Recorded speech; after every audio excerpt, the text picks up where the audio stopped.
Subscribe करंतु आम channel को आउ प्रेस करंतु बेल आइकन को जहा द्वारा लेटेस्ट वीडियो नोटिफिकेशन आपण मानकु सर्वप्रथमे मिल जिवो।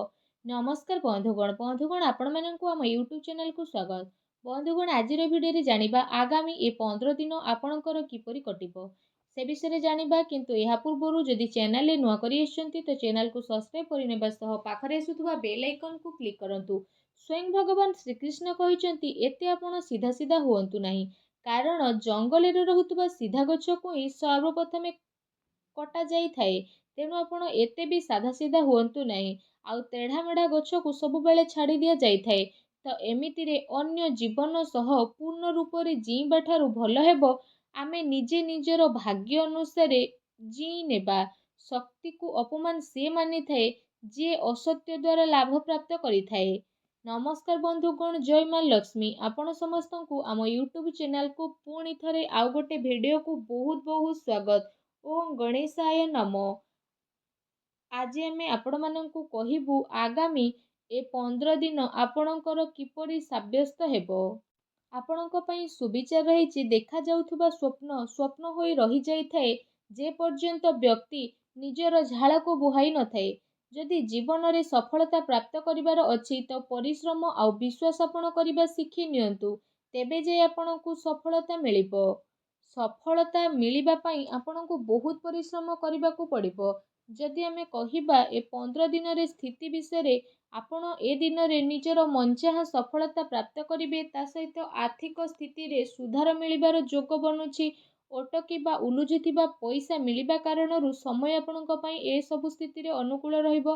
विशेष भाବରେ पिलांकर पाठ पढ़ा आउ विवाह संबंधित गतिविधि रे खर्च आपणकर अधिक टिके होई पारे, सेथिपई भल स्थिति मध्य मिलिबो। ता सहित जदि फ्रेंड्स कहिबा पिलांकर किलकारी संबंधित कौनसी खुशी खबर मिलिबा कारणरू घरे खुशी भर वातावरण बनी जिवो।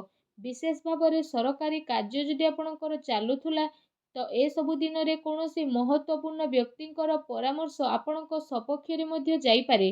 कौनसी धार्मिक स्थल रे जिबार स्थिति मध्य बनुछि। कौनसी भी कार्य करिबा द्वारा विवेक आउ धैर्यर सह काम करंतु, कारण भावना रे ने जाइथिबा निर्णय आपणक पई नुकसान होई पारे। जमीन जायदाद संबंधित सबु कागज करबाई करिबा समय रे लापरवाही आदु भी करंतु नाही, अन्यथा कौनसी प्रॉब्लम रे आपण फसी पारंती। विद्यार्थी को निजर पाठ पढ़ारे ध्यान केंद्रित करिबार आवश्यकता रहिछि।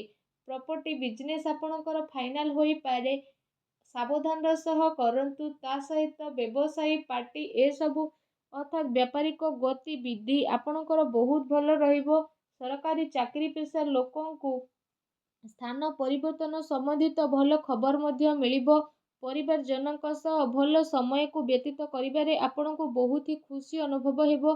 प्रेम संबंध रे आपसिक सामंजस्यर स्थिति कारणरू आपणको खुशी अनुभव हेबो।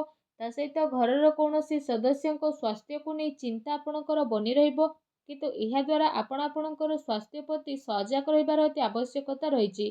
किछि कथा इच्छा विरोधी हेबा कारणरू दुख आपणकर बनी रहिबो, किंतु निजको ए सबु कथारू बाहर करिबा आपणक पई आसान मध्य होई पारे।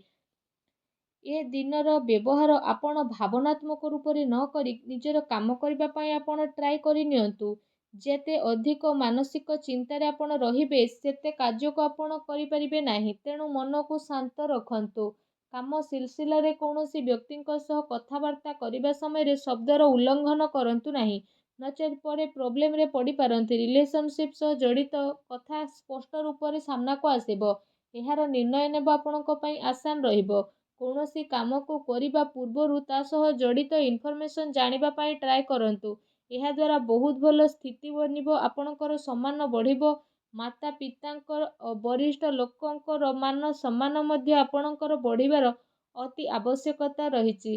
ता सहित तांको आशीर्वाद और सहयोग मध्य आपणको प्राप्त हेबो। अन्य ठारो अधिक आशा करिबा द्वारा निजर कार्य प्रणाली रे विश्वास करिबार आवश्यकता रहिछि। व्यावसायिक स्थिति रे कौनसी प्रभावशाली व्यक्तिंकर मार्गदर्शन आपणक पई सहायकर साब्यस्त हेबो। कहार परामर्श रे आपण आदौ भी फसंतु नाही। चाकरी पेशा व्यक्ति को बहुत भल भाବରେ निजर काम को करिवे। एहा द्वारा अधिकारींकर लाभ आपणको मिलिबो।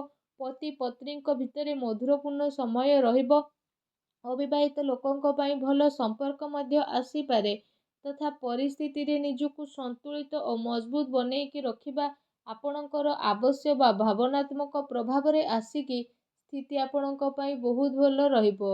ତା ସହିତ ଯଦି ବିଶେଷ ଭାବରେ କହିବା ଆପଣଙ୍କର ନିର୍ଣ୍ଣୟ ଭଲରେ ଠିକ୍ ରହିବ, କିନ୍ତୁ ଭୁଲ ବୁଝାମଣା ଉତ୍ପନ୍ନ ମଧ୍ୟ ହୋଇପାରେ। କାମ ଦ୍ୱାରା ଆପଣଙ୍କୁ ପରିବର୍ତ୍ତନ ମଧ୍ୟ ଆସିପାରେ। ତା ସହିତ ଯଦି କହିବା ପାର୍ଟନରସିପ୍ରୁ ଦୂରେଇ ରହିବା କାରଣରୁ ଏକାପଣ ମଧ୍ୟ ଆପଣ ଅନୁଭବ କରିପାରନ୍ତି।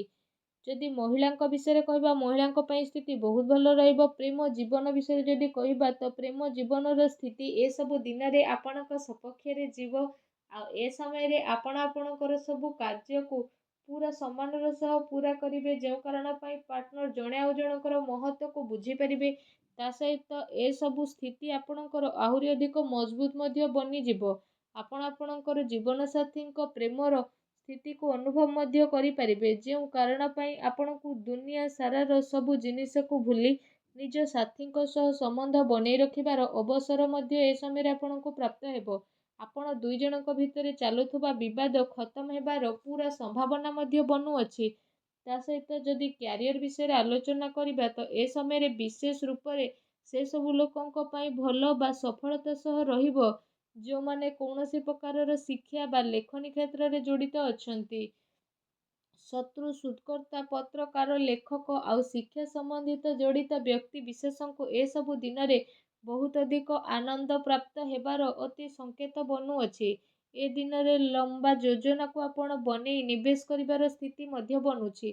ତା ସହିତ ଏସବୁ ଦିନରେ ଆପଣ ସେ ସବୁ ପ୍ରୟାସର ଲାଭ ପାଇବେ ଯେଉଁ ସବୁକୁ ଆପଣ ପାଇବାକୁ ଟ୍ରାଏ କରୁଥିଲେ ଆଉ ବହୁତ ଅପେକ୍ଷାରେ ମଧ୍ୟ ଆପଣ ରହିଥିଲେ। ଯଦି ଶରୀର ବିଷୟରେ କହିବା, ତ ବିଶେଷ ଭାବରେ ଶରୀରରେ ଆପଣଙ୍କର ସୁଧାରତା ଆସିବ। ପୁରୁଣା ବେମାରୀରୁ ଆପଣଙ୍କୁ ଛୁଟକାରା ଅନୁଭବ ହେବ, କିନ୍ତୁ ମଝିରେ ମଝିରେ ଆପଣଙ୍କୁ ଟିକେ ଟିକେ ପ୍ରୋବ୍ଲେମ୍ ଆସିପାରେ। ବା ସାବଧାନ ରୁହନ୍ତୁ। ଖାଦ୍ୟପେୟ ଉପରେ ବିଶେଷ ଭାବରେ ଯତ୍ନ ରଖନ୍ତୁ। ଲମ୍ବା ସମୟରୁ ଆପଣ ଯାହା ଚାହୁଁଥିଲେ ସେ ସବୁ ଆପଣଙ୍କୁ ମିଳିବ। ସମସ୍ୟାର ଉଚିତ ହାଲରେ ପହଞ୍ଚିବା ପାଇଁ କୌଣସି ସଠିକ୍ ବ୍ୟକ୍ତିର ଆପଣଙ୍କୁ ପରାମର୍ଶ ନେବାକୁ ପଡ଼ିବ। ତେବେ ଯାଇ ପ୍ରତିଦିନର ସମସ୍ୟାରୁ ଆପଣଙ୍କୁ ଛୁଟକାରା ମିଳିବ।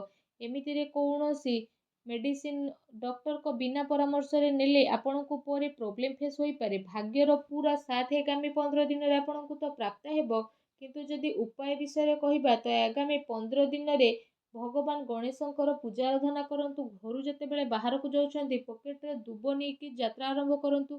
ନିଜର କ୍ରୋଧ ଉପରେ ନିୟନ୍ତ୍ରଣ ରଖନ୍ତୁ। ତା ସହିତ ସବୁବେଳେ ସତ କହିବା ପାଇଁ ଟ୍ରାଏ କରନ୍ତୁ। ଦେଖିବେ ଜୀବନର ପ୍ରତିଟି କ୍ଷେତ୍ରରେ ଆପଣଙ୍କୁ ସଫଳତା ପ୍ରାପ୍ତ ହେବ। ତା ସହିତ ଆପଣ ପରିଶ୍ରମ କରିବାକୁ ଆଦୌ ବି ଭୁଲନ୍ତୁ ନାହିଁ। ଯେତିକି ପରିଶ୍ରମ ଏଇ ଆଗାମୀ 15 ଦିନରେ କରିବେ, ସେ ପରିଶ୍ରମର ଡବଲ ଫଳ ଆପଣଙ୍କୁ ପ୍ରାପ୍ତ ହେବ। ତେଣୁ ଏହା ରହିଲା କି ଆପଣ କେତିକି ପରିଶ୍ରମ କରୁଛନ୍ତି ଆଉ କେତିକି ଆପଣଙ୍କୁ ଫଳ ମିଳିବ। ଯେତିକି ପରିଶ୍ରମ କରିବେ ତାର 2 ଗୁଣ ଫଳ ଆପଣଙ୍କୁ ପ୍ରାପ୍ତ ହେବ। ତ ଆଶା କରୁଛି এই ଭିଡ଼ିଓଟି ଆପଣଙ୍କୁ ଭଲ ଲାଗିଥିବ। ଯଦି ଭିଡ଼ିଓଟି ଭଲ ଲାଗିଥାଏ ତ ଭିଡ଼ିଓଟିକୁ ଲାଇକ୍ଟେ କରନ୍ତୁ। ଆଉ ଯଦି ଆପଣ ଚ୍ୟାନେଲରେ ନୂଆ କରି ଆସିଛନ୍ତି ତ ଚ୍ୟାନେଲକୁ ସବସ୍କ୍ରାଇବ୍ କରିନେବା ସହ ପାଖରେ ଆସୁଥିବା ବେଲ୍ ଆଇକନକୁ ବି କ୍ଲିକ୍ କରନ୍ତୁ। ଧନ୍ୟବାଦ।